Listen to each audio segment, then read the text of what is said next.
தஞ்சை பெரிய கோயில் தஞ்சையும் சோழர்களும் இலங்கையையும் தென்னிந்தியாவின் பெரும்பகுதியையும் வெற்றி கொண்டு வலிமை மிகுந்த பேரரசாக விளங்கியது சோழப் பேரரசு. வடஇந்திய மன்னர்களும் தென்கிழக்காசிய மன்னர்களும் கூட இவர் வலிமையை உணர்ந்திருந்தனர்.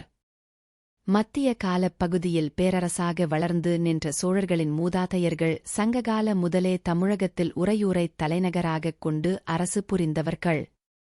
இம்மரபில் வந்த விசயாலய சோழன் கிபி 850 வாக்கில் அப்போதிருந்த பல்லவ, பாண்டிய, முத்தரைய மன்னர்களை வெற்றி கொண்டு இப்பேரரசினை நிறுவுவதற்கான அடித்தளமிட்டான். காவிரிப் படுகையின் தென்மேற்குப் பகுதியில் வடவாற்றின் தென்கரையில் அமைந்திருந்த தமிழகத்தின் நெற்களஞ்சியமான தஞ்சாவூர் நிலவியல் மற்றும் அமைவிடவகையால் சிறப்பிடம் பெற்றது. கிபி 10-11ஆம் நூற்றாண்டுக் கல்வெட்டுகளில் தஞ்சை என்று சுட்டப்படும் இவ்வூரமைந்த பகுதி பல்வேறு சிற்றூர்கள் இணைந்த பகுதியாய் முத்தரையர்களால் ஆளப்பெற்று 9ஆம் நடுப்பகுதியில் சோழர்கள் வசமாயிற்று. கிபி 985 முதல் 1014 வரை ஆட்சி புரிந்த சோழ அரசின் மாமன்னன் முதலாம் ராஜராஜன் தன் தலைநகரம் இந்நகரில் ராஜராஜீஸ்வரம் உடையார் கோயிலை எடுத்ததன் மூலம் மிகப் பெரும் பெருமையினை அடைந்தது. இப்பெருங்கோயில் கட்டப்பட்டதன் மூலம் பக்தி அடிப்படையிலான விழாக்கள் மலிந்த நகரமாகவும் மாறியது. நகரின் நடுவில் கோயிலும் கோயிற் பணியாளர்கள் அரசு அதிகாரிகள் வாழும் கோயிலைச் சுற்றி உள்ளாலை எனும் உள்நகரமும் பல்வேறு கைவினைஞர்கள் வாழும் புறம்படி எனும் வெளிநகரமுகத் திட்டமிட்ட வகையில் இந்நகரம் உருவாக்கப்பட்டது. இத்துணைச் சிறப்புடன் உருவாக்கப்பட்ட தஞ்சை நகரம் ராஜராஜனின் மறைவுக்குப் பின் தலைநகரம் கங்கை கொண்ட சோழபுரமாக மாற்றப்பட்டதால் தற்காலிகமாகத் தன்பெருமையில் குறைவுற்றது. நாயக்க மராத்தியர் ஆட்சிக் காலத்தில் மீண்டும் தன் பழைய பெருமிதத்தை அடைந்தது. நாயக்கர் ஆட்சிக் காலத்தில் தஞ்சை பெருங்கோயிலுக்கு அரண் கட்டப்பெற்றது. மிகப்பெரிய நந்தியும் சுப்பிரமணியருக்கு திருச்சுற்றில் தனிக்கோயிலும் இக்காலத்தில் உருவாக்கப்பட்டது. தரிசு நிலங்கள் பண்படுத்தப்பட்டன. நீர்நிலைகள் சீர் செய்யப் பெற்றன. பல்வேறு கலை நிகழ்ச்சிகளை நடத்தும் வகையில் ரகுநாத நாயக்கர் தன் அரண்மனையில் அரங்கம் ஒன்றினை உருவாக்கினார். கிபி 1675 தஞ்சாவூர் மராத்தியர் கைக்குள் வந்தது. மராத்திய அரசர் ஷாஜி மேலும் அரண்மனையை மேம்படுத்தி திருவோலக்க மண்டபத்தினைக் கட்டினார்.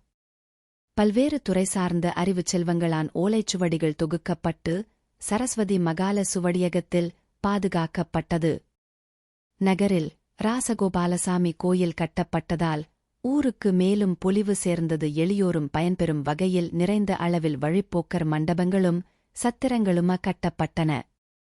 கிபி 1855 இறுதி தஞ்சை மராட்டிய மன்னன் சிவாஜிக்கு மக்கள் இல்லாத நிலையில் தஞ்சாவூர் ஆங்கிலேயரால் தம் ஆட்சியில் இணைத்துக் கொள்ளப்பட்டது. வளர்ந்து வரும் நிலையில் இருந்த வலிமை வாய்ந்த ஆங்கிலேயர் சிறிய அரசமரபுக்குரியதாக இருந்த தஞ்சாவூரைச் சிறப்பான பொருளாதார மையமாக மாற்றினார். தஞ்சை பெரிய கோயில் மாமன்னன் முதலாம் ராசராசனால் கிபி 1003ஆம் ஆண்டில் கட்டத் தொடங்கப் பெற்று 1010ஆம் ஆண்டில் நிறைவு பெற்ற தஞ்சை பெருங்கோயில் மகாமேருவின் அடிப்படையில திட்டமிடப்பட்டுள்ளது.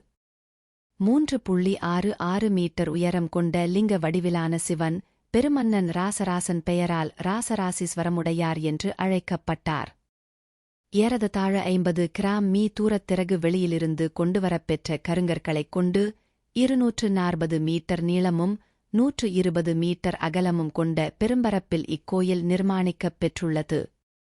8 துண்டுகளான 81,284 டன் எடையுள்ள சிகரத்தைக் கொண்டதாய் விளங்கும் இத்திருக்கோயிலின் விமானம் கருவறை மேலுள்ள கட்டடப் பகுதி 60-96 மீட்டர் உயரம் கொண்ட பிரம்மாண்டமான படைப்பு.